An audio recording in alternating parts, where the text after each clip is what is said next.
আসলে লোভই হলো দুর্নীতির মূল উৎস।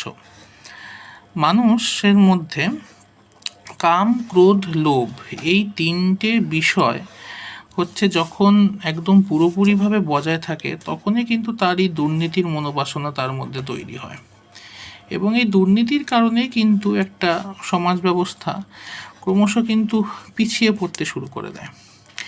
আসলে টিভিতে হোক, টেলিভিশনে হোক বা রেডিওতে, যে কোনো জায়গায়, যে কোনো সমাজ মাধ্যমগুলোতে যে নেতাদেরকে সবসময় এই দুর্নীতিবাজ বলা হয়, কিন্তু আসলে নেতারা একা দুর্নীতিবাজ নয়। যারা জনগণ আছে সেই জনগণরাও কিন্তু হচ্ছে এই দুর্নীতিবাজ। তারাও কিন্তু এই দুর্নীতিটাকে প্রশ্রয় দিচ্ছে। এক শ্রেণীর জনগণ রয়েছে, তারা এই দুর্নীতিটাকে প্রশ্রয় দিয়ে কটি টাকার লোভে ভুলভাল মানুষজনকে নেতা বানিয়ে বসিয়ে রেখে দিচ্ছে। ভুলভাল মানুষ কারা? এই চোর, ডাকাত, ক্রিমিনাল, এদেরকে সব নেতা বানিয়ে বানিয়ে রেখে দিচ্ছে দীর্ঘদিন ধরে। ফলে সমাজ যা হওয়ার তাই হবে। এরকম চোর, ডাকাত, ক্রিমিনাল কি আর অন্য কাউকে সাহায্য করবে? তারা সবসময় নিজেরই পকেট ভরাবে।